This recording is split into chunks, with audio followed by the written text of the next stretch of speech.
Puji Tuhan, saya sampaikan selamat sore dan salam sejahtera dalam Tuhan kita Yesus Kristus. Haleluya. Shalom. Sungguh bersyukur kepada Tuhan kalau sore ini kita boleh bersama-sama beribadah. Saya berharap kita datang karena kita mencari Tuhan. Amin.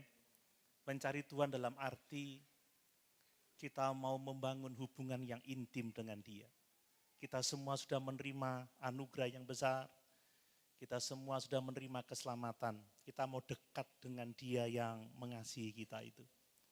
Saya harap tidak ada motivasi yang lain dan malam hari ini kita merindukan suara Tuhan. Karena yang penting adalah firman saudara ya, bukan siapa yang menyampaikannya. Tetapi firman Allah yang harus menjadi fokus kita. Firmanlah yang memerdekakan kita. Firmanlah yang menerangi hati kita. Firmanlah yang menuntun kita kepada keselamatan itu. Mari pada kesempatan ini saya akan menyampaikan firman Tuhan kelanjutan dari minggu yang lalu dengan tema kasih yang nyata di dalam jemaat. Ya, kasih yang nyata di dalam jemaat. Mari kita baca terlebih dahulu di dalam 1 Yohanes 4 ayat 7 sampai ayat yang ke-12. 1 Yohanes pasal 4 ayat 7 sampai ayat yang ke-12.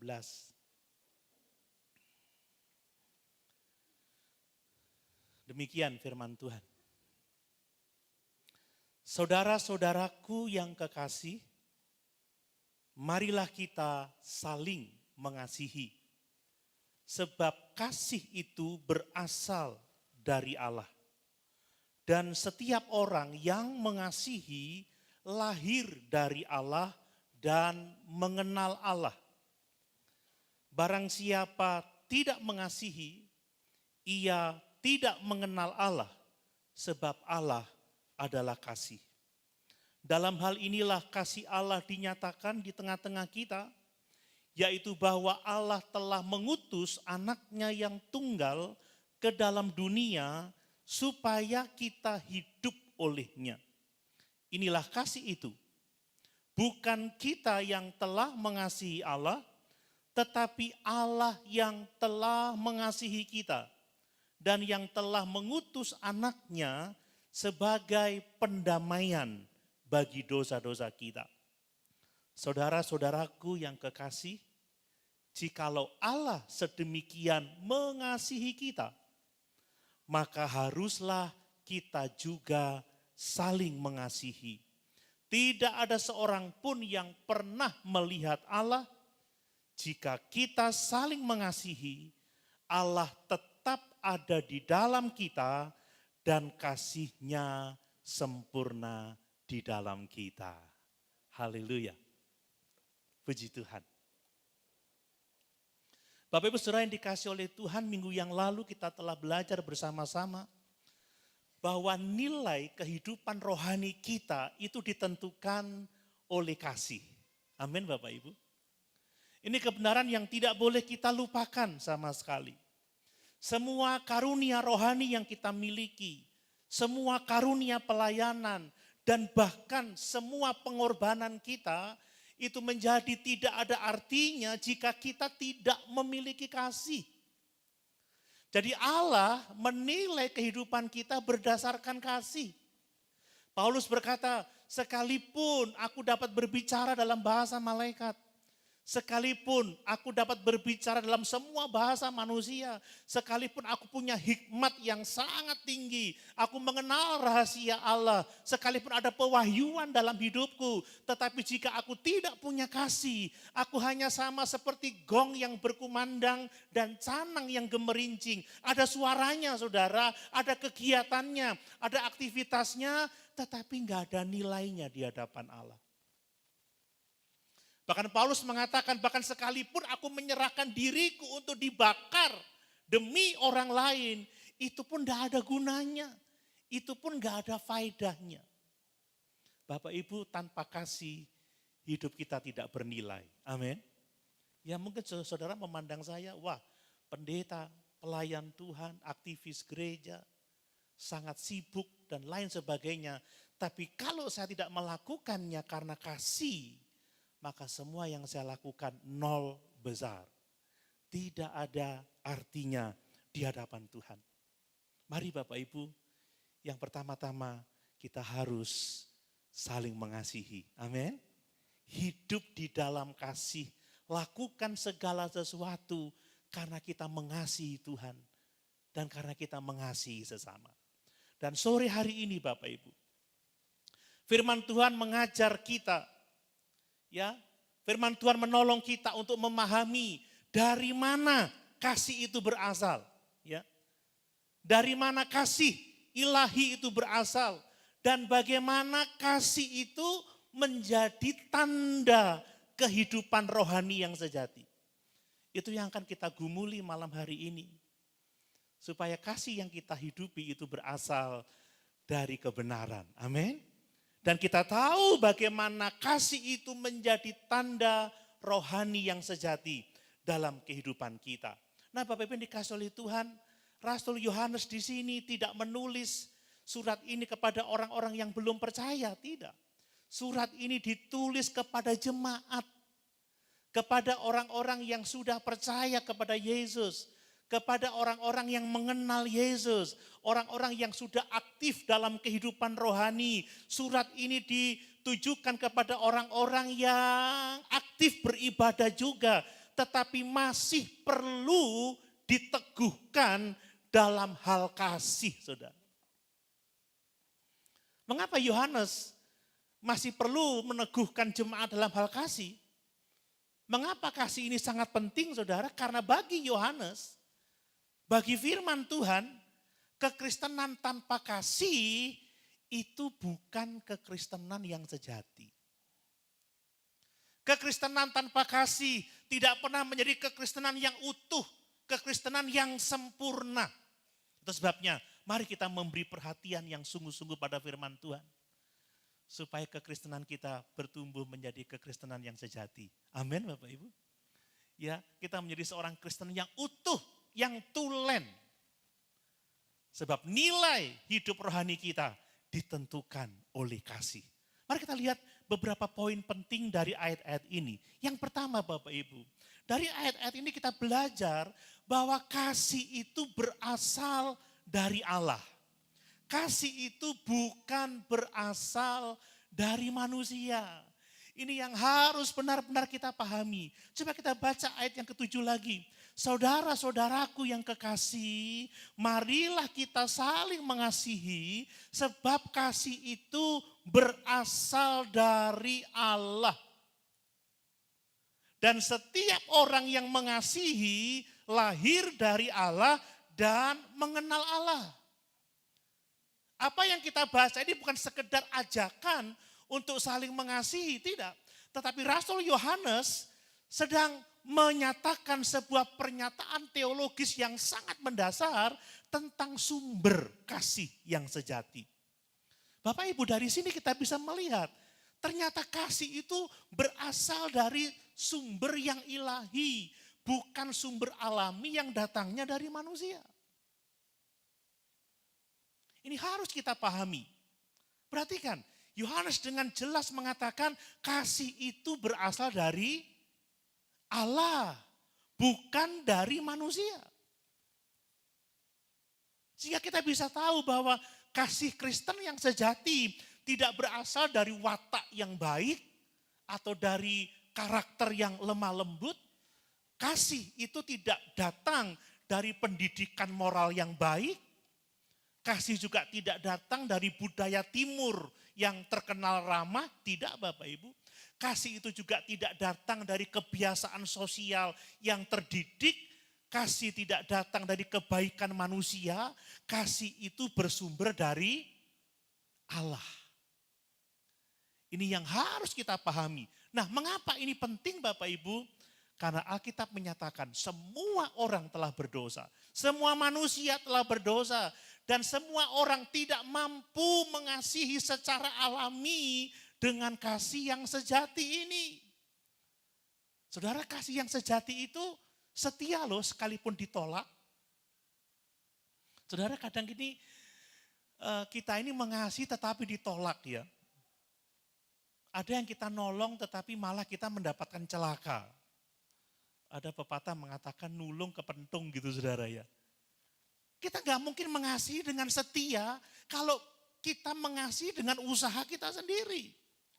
Saudara, kasih yang sejati itu tetap setia, tetap mengasihi sekalipun kita disakiti. Dan kita nggak bisa melakukan itu tanpa pertolongan Tuhan. Amin. Kasih sejati itu tetap mengampuni. Sekalipun kita dikhianati, saudara. Bayangkan, Tuhan Yesus mengatakan, mengasihi itu 70 kali 7 kali pengampunan. Wow, tak terbatas. Satu hari mengampuni sesama kita 70 kali 7 kali. Gak mungkin kita bisa melakukan itu dengan kekuatan kita sendiri. Kasih yang sejati itu adalah memberi tanpa menuntut balasan. Memberi tanpa menuntut terima kasih. Dan kasih yang seperti itu tidak pernah lahir dari sifat manusia. Kasih yang seperti itu datangnya dari Allah. Amin. Ini kasih yang sejati Bapak Ibu. Jadi secara teologis, Yohanes ingin mengajar kita semua. Kasih Kristen yang sejati bukan hasil dari usaha kita. Bukan hasil dari pendidikan karakter. Ya, seringkali kita mengagung-agungkan karakter building. Bukan. Tetapi kasih yang sejati itu datangnya dari Allah yang tinggal di dalam hidup kita. Amin. Sumbernya dari Allah. Kalau kita memiliki kasih itu dari Allah, maka kita bisa tetap mengasihi sekalipun kita ditolak. Tetap bisa mengasihi, tetap bisa mengampuni sekalipun kita dikhianati. Tetap masih bisa memberi sekalipun tidak mendapatkan balasan. Karena itulah karakter Allah, itulah karakter Yesus. Dan karena kasih itu bersumber dari Allah, maka kasih itu adalah buah relasi dengan Allah, buah hubungan dengan Allah, bukan sekedar etika Bapak Ibu ya. Saya tidak bisa memiliki kasih dengan belajar etika Bapak Ibu. Kasih itu adalah buah hubungan dengan Allah. Perhatikan Yohanes mengatakan kasih itu berasal dari Allah. Ya, dan setiap orang yang mengasihi itu lahir dari Allah. Dengan mengatakan seperti ini, Yohanes mengatakan kasih itu sebagai relasi, sebagai hubungan yang dekat dengan Allah. Sebab Bapak Ibu, saya mau mengatakan kita tidak mengasihi Allah supaya kita menjadi anak-anak Allah. Kita tidak mengasihi Allah supaya kita diselamatkan. Kita mengasihi Allah karena kita telah menjadi anak-anak Allah. Amin. Kita mengasihi Allah karena kita sudah diselamatkan. Karena kita mampu mengasihi sebagai buah dari persekutuan dengan Allah. Saya mau mengingatkan, kasih itu bukan alat untuk kita mencapai keselamatan. Sama sekali tidak. Kasih itu buah dari keselamatan. Kalau Bapak Ibu sungguh sudah menerima Yesus dan diselamatkan, Bapak Ibu pasti mengasihi. Amin. Sebab kasih itu datangnya dari Allah. Banyak orang yang frustasi. Kenapa aku tidak bisa mengampuni? Kenapa aku tidak bisa memberi? Itu persoalan bukan pada orang lain. Persoalannya mungkin kita belum diselamatkan. Mungkin kita belum menerima anugerah Allah itu. Bapak Ibu dikasihi oleh Tuhan. Karena kasih itu berasal dari Allah. Maka kasih itu mengalir dari Allah di dalam kehidupan kita. Mungkin orang berkata, sudahlah kamu stop mengasihi, sudahlah kamu stop mengampuni. Tapi itu tidak akan pernah stop dari kehidupan kita. Karena kasih itu mengalir dari Allah. Kasih itu akan tetap terus bertahan dalam kehidupan kita. Saudara bisa lihat dari kehidupan para murid. Mereka dicaci maki, mereka diolok, mereka dihina. Tetapi mereka tetap mengasihi. Amin. Seperti Yesus ketika di kayu salib. Dia mengatakan, Bapa, ampunilah mereka. Sebab mereka tidak tahu apa yang mereka berbuat. Itu yang ditunjukkan oleh Stefanus ketika dia dilempari dengan batu. Bapa, ampunilah mereka sebab mereka tidak tahu apa yang mereka berbuat. Mengapa Bapak Ibu? Karena kasih itu mengalir dari orang-orang yang punya hubungan dengan Allah. Kalau kita benar-benar memiliki hubungan yang benar dengan Yesus, kasih itu selalu mengalir dalam kehidupan kita. Amin Bapak Ibu. Kita ini tidak dipanggil untuk menciptakan kasih dalam diri kita. Kita tuh dipanggil untuk mengalirkan kasih Allah yang sudah dicurahkan dalam kehidupan kita. Amin. Ini berkat yang sangat luar biasa. Nah, kemudian dari ayat ini kita belajar bahwa kasih itu menjadi tanda dari kelahiran baru loh Bapak Ibu. Ini memiliki dimensi soteriologis. Ini memiliki dimensi keselamatan. Setiap orang yang mengasihi itu lahir dari Allah dan mengenal Allah. Waduh. Ini kebenaran yang sangat jelas, yang sangat tegas. Setiap orang yang mengasihi itu lahir dari Allah. Mengenal Allah. Disinilah Yohanes mengatakan bahwa kasih itu adalah tanda kelahiran baru. Kasih bukan sekedar kebajikan moral. Kasih bukan sekedar usaha manusia. Kasih adalah indikator rohani bahwa kita manusia baru. Amin Bapak Ibu. Kasih ini indikator rohani bahwa kita telah lahir baru. Kasih yang kita nyatakan dalam kehidupan kita sehari-hari itu tanda bahwa kita sungguh-sungguh telah diselamatkan oleh Allah. Bahwa kita telah sungguh-sungguh menerima anugerah Allah. Karena orang tanpa keselamatan tidak mungkin mengasihi. Sehingga orang yang mengasihi itu tanda, itu bukti bahwa dia sudah diselamatkan.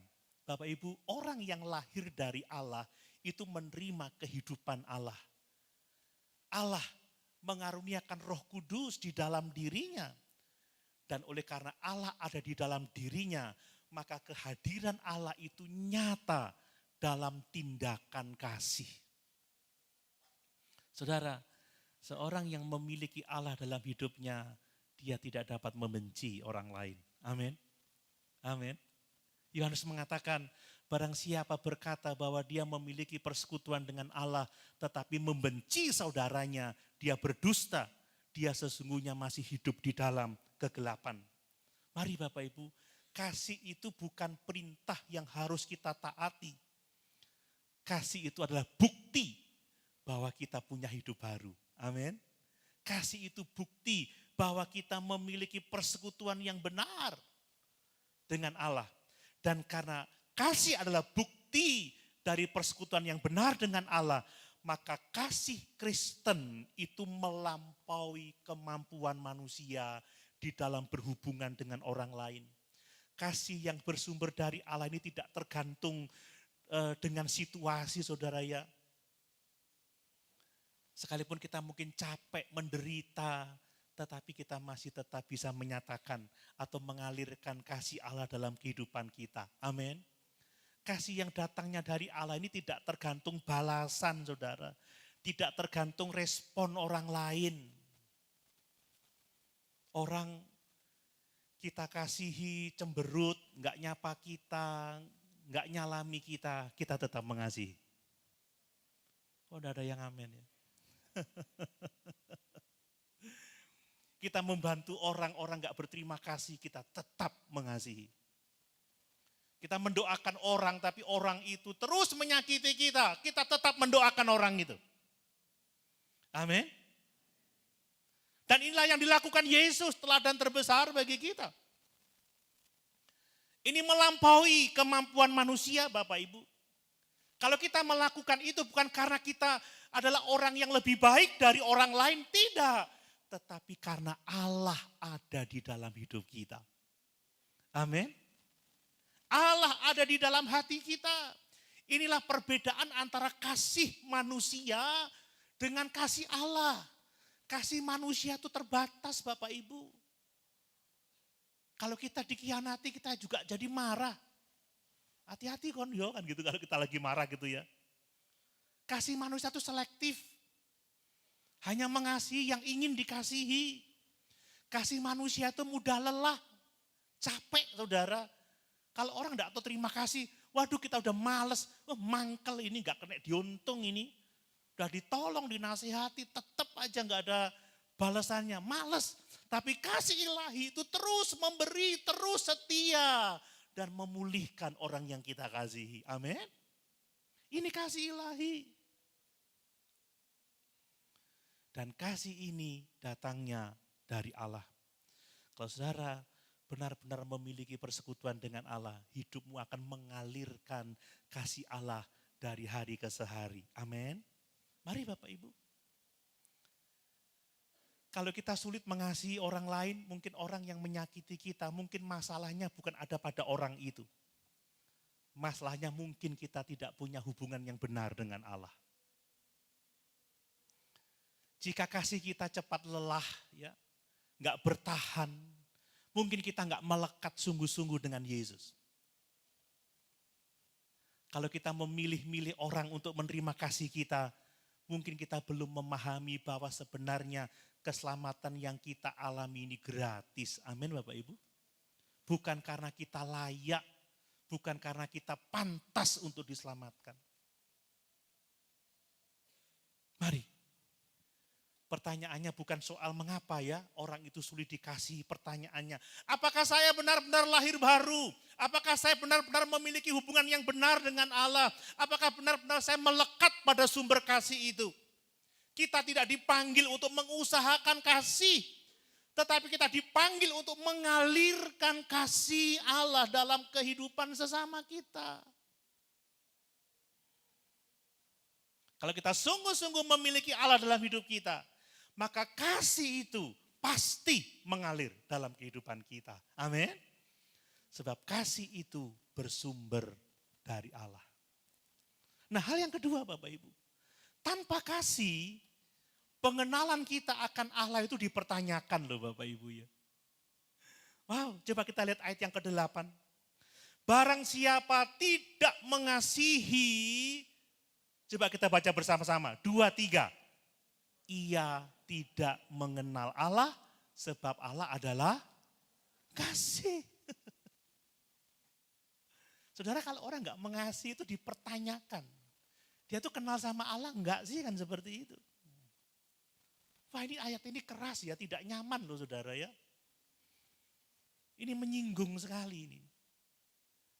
Karena barang siapa yang tidak mengasihi, ia tidak mengenal Allah. Kalau saudara tidak mau mengampuni, saudara tidak mengenal Allah. Kalau saudara tidak mau menolong, tidak mau membantu, tidak mau memberkati, saudara tidak mengenal Allah. Sebab Allah itu adalah kasih. Saudara, ini ayat ditujukan kepada orang-orang percaya loh. Ini ayat ditujukan kepada orang-orang Kristen, kepada jemaat, orang-orang yang mengaku Yesus sebagai juru selamatnya secara pribadi. Orang-orang yang kalau nyanyi, ku mau cinta Yesus selamanya. Kepada orang-orang yang menyanyinya, ku mau hidup seturut kehendak Tuhan. Kepada orang-orang itu dia berkata, kalau kita tidak mengasihi, kita nggak mengenal Allah, saudara. Wow. Yohanes tidak mengatakan, kalau kita tidak mengasihi, kita kurang dewasa rohani. Bukan. Bukan kita kurang bertumbuh, tidak. Tetapi orang itu tidak mengenal Allah. Ini serius banget, saudara. Bahkan mungkin duarius.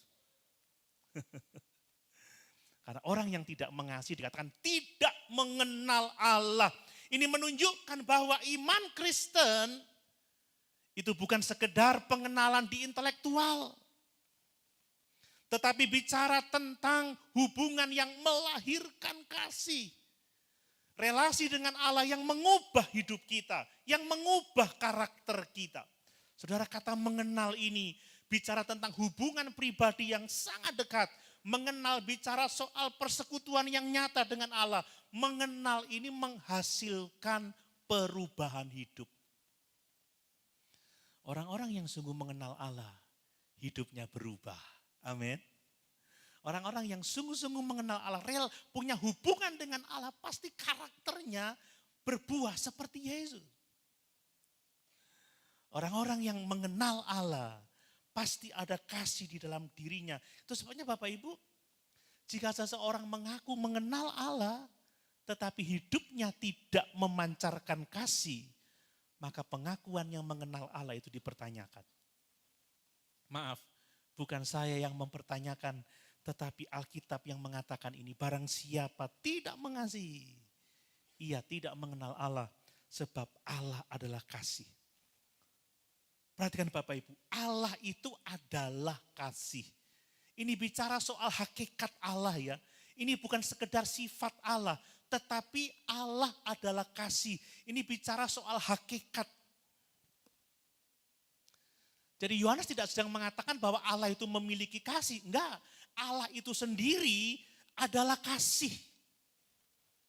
Ini pernyataan teologis yang sangat-sangat dalam, saudara. Artinya bahwa ini bukan sekedar salah satu atribut Allah, bukan. Ini hakikat, ini keberadaan Allah. Saya mau mengatakan bahwa segala karya Allah, penciptaannya, pemeliharaannya, penebusannya, itu dilakukan mengalir dari kasih. Amin. Semuanya dilakukan karena kasih. Allah menciptakan alam semesta karena kasih. Allah menciptakan saudara dan saya karena kasih. Allah memelihara kita karena kasih. Ketika manusia jatuh dalam dosa, Dia menebus karena kasih. Dan ketika kita percaya, Dia menegur kita, menasihati kita. Dia melakukan itu karena kasih, sebab pada dasarnya hakikat Allah adalah kasih. Wow, ini penting. Saudara, mungkin ini tidak nyaman ya kalau saya katakan tidak mungkin orang yang dekat dengan Allah itu tidak mengasihi. Tidak mungkin. Dan kalau kita tidak mengasihi, jangan-jangan kita nggak punya hubungan dengan Tuhan. Karena Allah adalah kasih. Bapak Ibu, perhatikan ini, kalau kita benar-benar sudah lahir baru, kalau kita benar-benar percaya Yesus, kalau kita benar-benar memiliki hubungan dengan Allah, maka Allah yang adalah kasih itu akan memancar melalui hidup kita. Akan tampak dari kasih kita kepada sesama kita. Bapak Ibu, kekristenan tanpa kasih akan menjadi agama yang kosong ya. Agama yang tidak ada artinya. Ini bahaya kekristenan tanpa kasih. Saya mau mengatakan, ini juga tidak nyaman. Tapi ini kebenaran. Orang bisa rajin beribadah, saudara. Orang bisa aktif melayani. Orang bisa setia melakukan ritual-ritual rohani. Bahkan mungkin orang bisa membela kebenaran. Tetapi kalau dia membenci sesamanya, tidak mau mengampuni, tidak mau memberkati, sesungguhnya kosong hidupnya.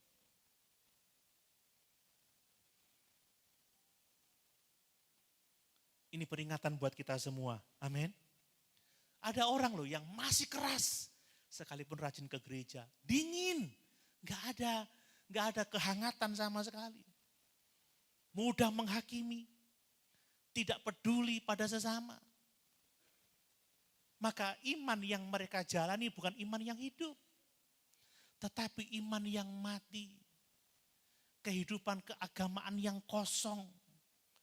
Ini loh saudara yang dikritik keras oleh Tuhan kita Yesus Kristus ketika dia berbicara kepada orang-orang Farisi, celakalah kamu orang-orang Farisi, celakalah kamu orang-orang Farisi, kamu mengenal hukum, kamu melakukan ritual keagamaan, tetapi kamu membenci, kamu keras, kamu menghakimi, kamu tidak melakukan kebaikan.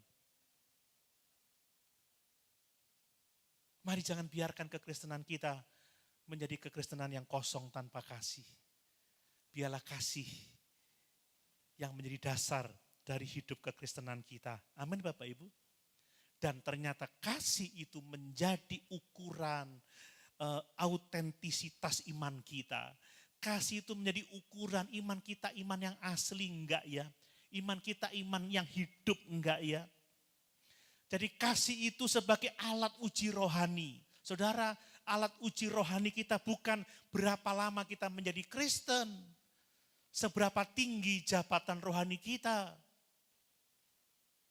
Bukan soal itu, bukan seberapa banyak pelayanan yang telah kita lakukan. Kalau saya, bukan seberapa banyak khotbah yang saya lakukan, bukan seberapa banyak pelayanan yang sudah saya kerjakan, tetapi apakah kasih Allah itu nyata di dalam kehidupan kita.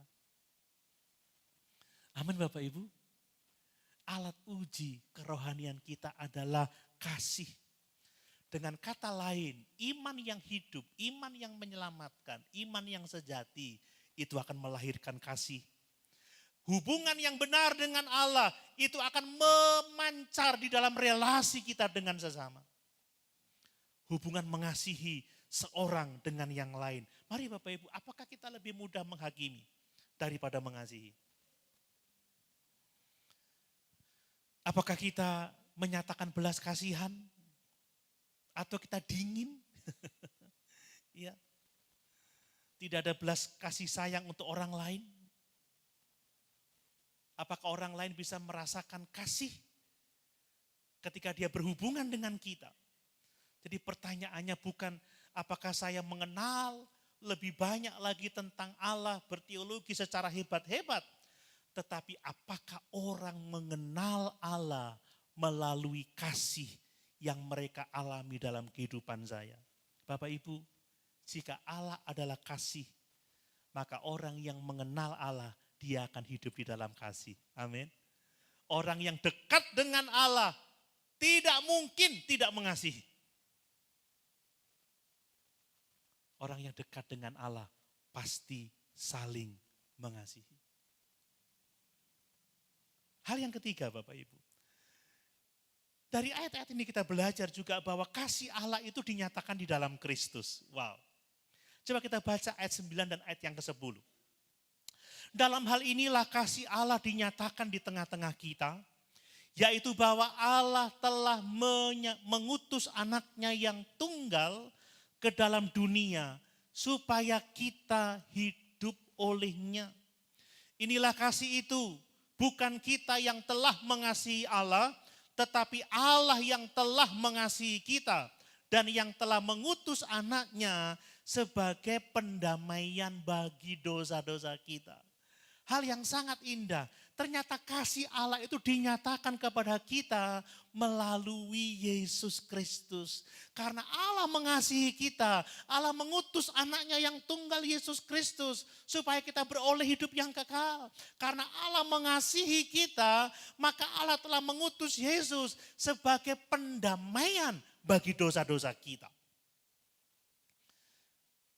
Bapak Ibu yang dikasih oleh Tuhan, kasih Allah itu bukan ide, bukan sekedar gagasan ya.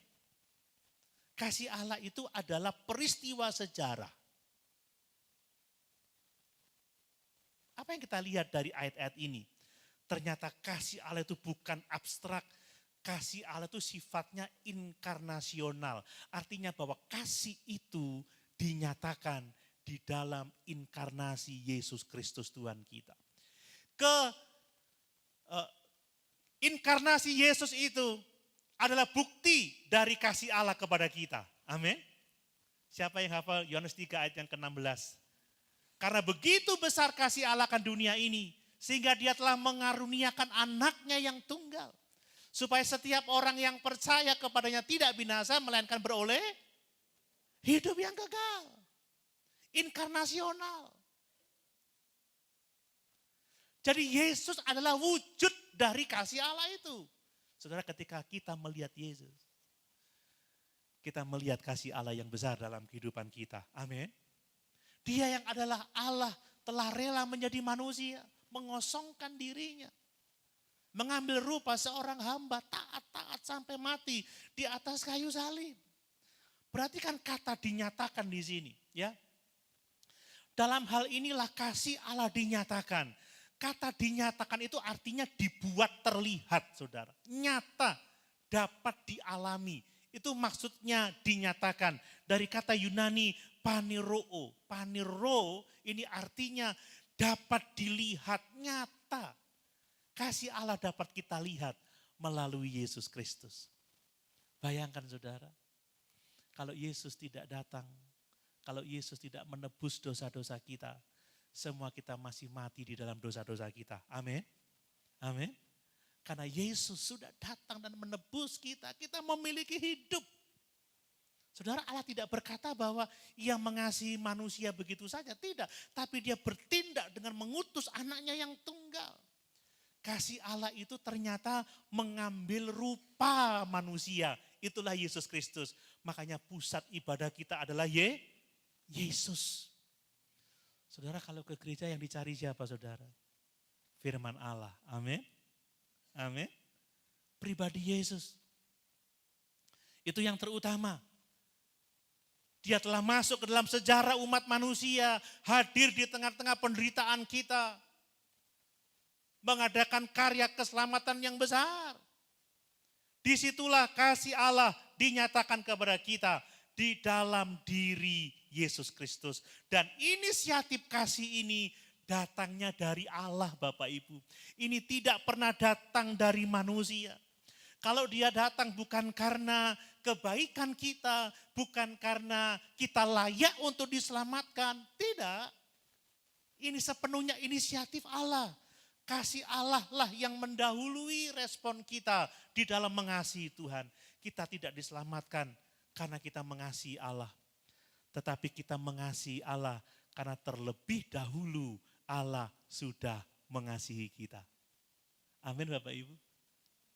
Ini beda rasanya loh saudara. Banyak orang yang melakukan ini dan itu supaya dia menerima kasih Allah. Supaya Allah mau melakukan pekerjaan-pekerjaan untuk kepentingan hidupnya. Salah saudara.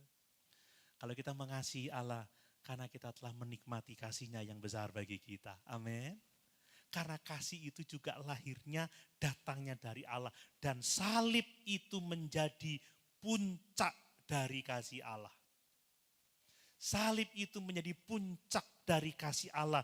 Ayat yang ke-10 kita baca, dia telah mengutus anaknya sebagai pendamaian bagi dosa-dosa kita. Ini lokasi yang sesungguhnya saudara. Seringkali kasih Allah diukur dengan apa? Dengan materi, dengan harta, dengan kekayaan, dengan uang. Padahal Yesus berkata, apa artinya kita memiliki seluruh isi dunia ini kalau jiwa kita binasa? Amin. Tapi sekarang orang suka teologi kemakmuran, ikut Tuhan kaya, ikut Tuhan diberkati, tetapi tidak mau diperdamaikan dengan Allah. Saudara, sebenarnya berkat terbesar adalah pendamaian. Pendamaian dengan Allah atas dosa-dosa kita. Dosa telah memisahkan manusia dari Allah. Tetapi kasih Allah telah dinyatakan kepada kita melalui Yesus Kristus. Di kayu salib, keadilan dan kasih Allah bertemu. Di kayu salib, penghakiman atas dosa terjadi.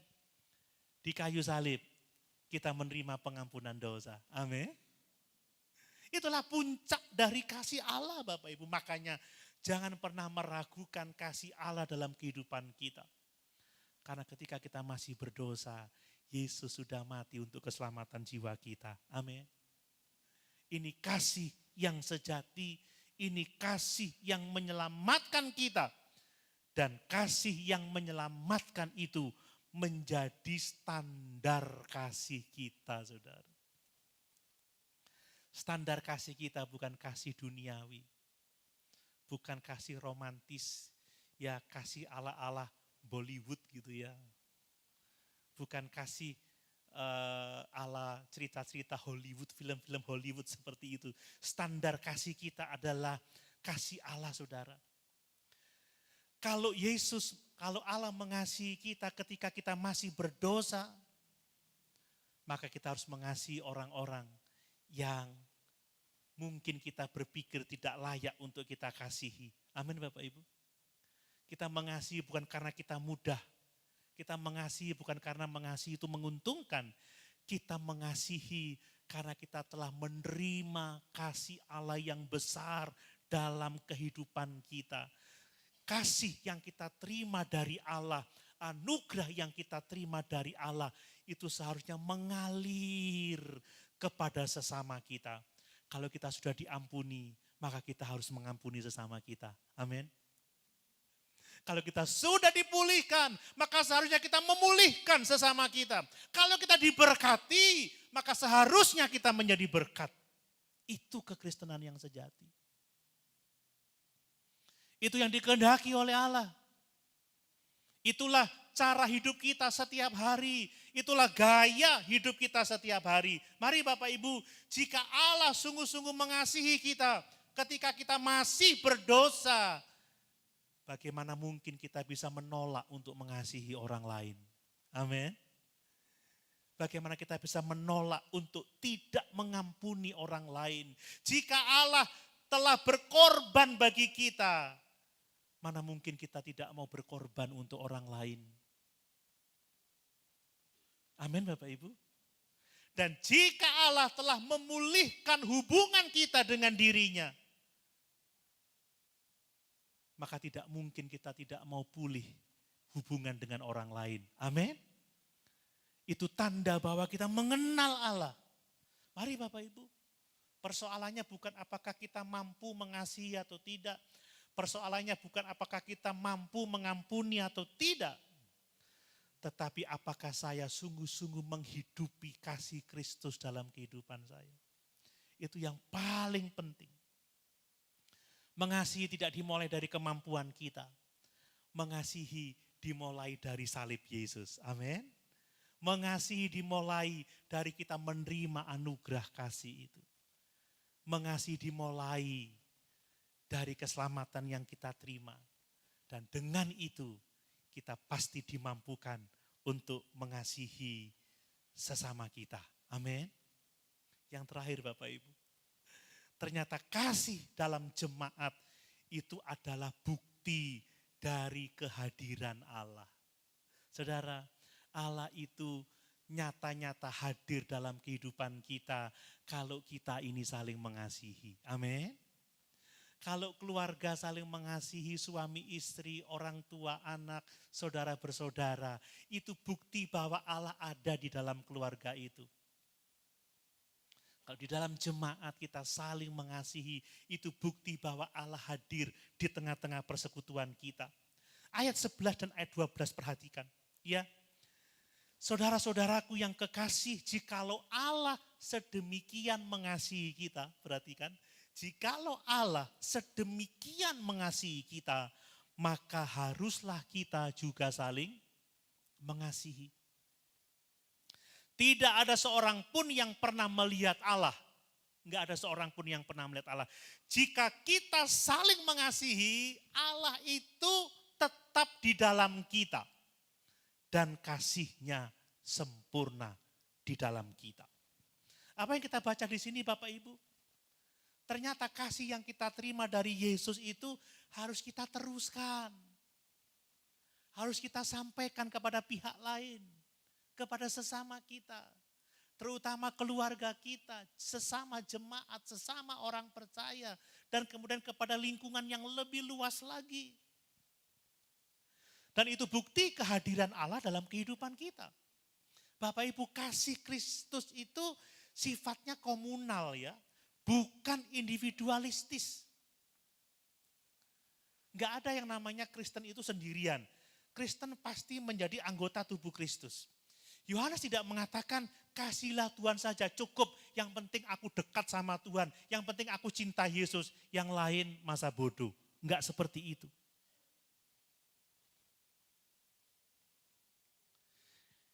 Yohanes mengatakan hendaklah kita saling mengasihi. Ini berarti kasih itu terlihat dalam hubungan seorang akan yang lain. Kasih itu dihidupi dalam persekutuan orang-orang percaya. Kasih itu diterapkan dalam kehidupan sehari-hari. Ini yang dikehendaki oleh Allah kita. Saudara, kasih tidak dimaksud untuk disimpan secara pribadi, tetapi dibagikan sebagai kesaksian hidup kepada orang-orang yang ada di sekitar kita. Bapak Ibu, gereja mula-mula tidak dikenal karena mereka punya gedung yang hebat. Bukan karena mereka punya struktur yang hebat, tidak. Mereka dikenal karena kasih mereka seorang akan yang lain. Di dalam Kisah Rasul pasal yang kedua dituliskan, tiap-tiap hari Mereka bertekun dalam pengajaran rasul-rasul. Tiap-tiap hari mereka bersekutu, mereka berdoa, mereka saling mengasihi, mereka saling berbagi, mereka saling memberkati. Dan tiap-tiap hari, saudara, mereka ditambahkan dengan jiwa-jiwa yang diselamatkan. Amin. Amin. Seharusnya kita dikenal dari kasih kita, Bapak Ibu ya. Karena itulah yang dinyatakan oleh Allah. Dan kasih ini membuat Allah itu terlihat. Ya, membuat Allah itu dapat dilihat oleh orang lain. Alkitab mengatakan tidak seorang pun pernah melihat Allah. Tetapi jika kita saling mengasihi, Allah tetap ada di dalam kita.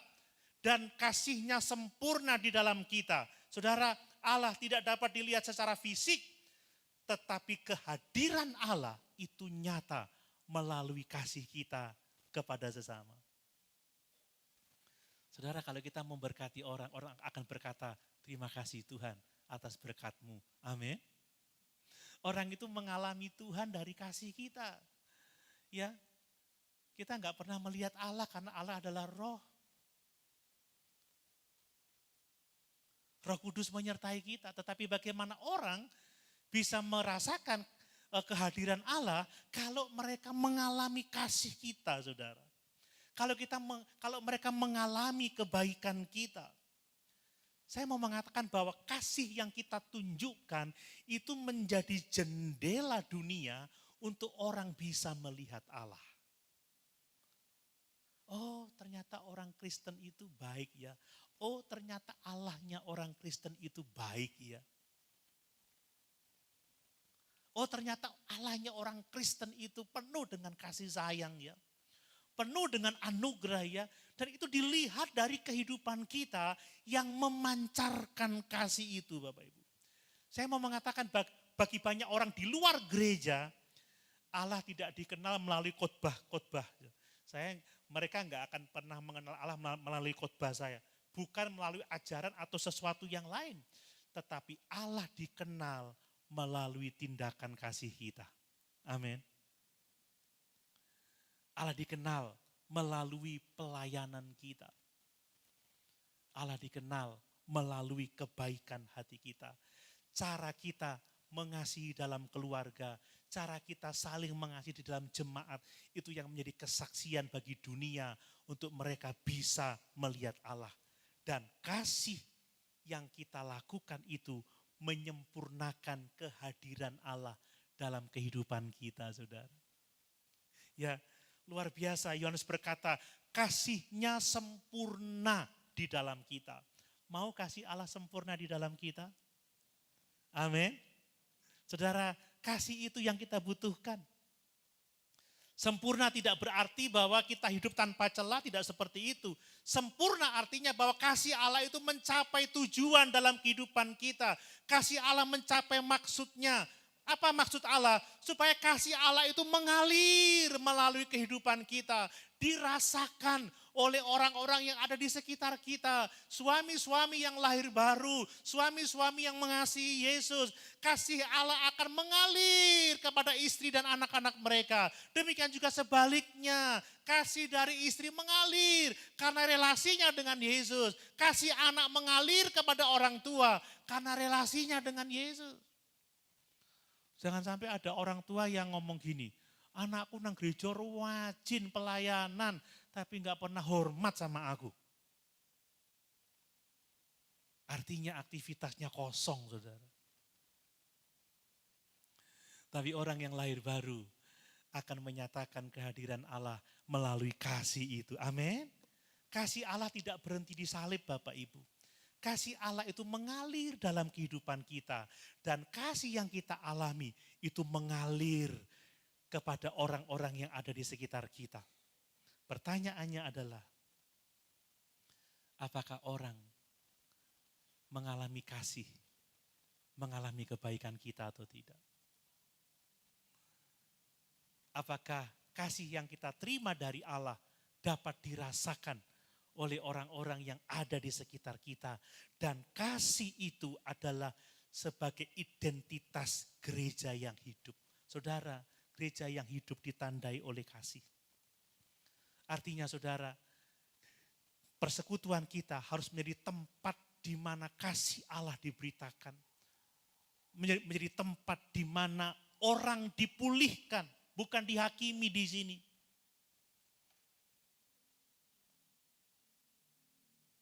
Bagaimana orang mengalami kesembuhan di tengah-tengah persekutuan kita. Bukan sekedar kesembuhan fisik, tetapi kesembuhan rohani. Kesembuhan dari luka-luka batin. Disinilah Injil berbicara kepada kita, saudara. Ya, kasih tanpa kebenaran itu kompromi. Tetapi kebenaran tanpa kasih itu kekerasan. Tetapi kasih dalam kebenaran itu yang menyelamatkan. Amin. Itu yang memulihkan. Itu yang memberkati. Mari, apakah kita dikenal sebagai milik Kristus karena kita saling mengasihi?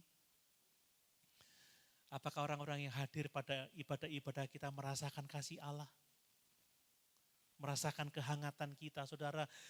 Enggak harus penerima tamu yang menyapa, yang menyambut, saudara saling menyambut, saling mengasihi. Amin. Amin. Enggak butuh waktu lama untuk mengatakan selamat malam.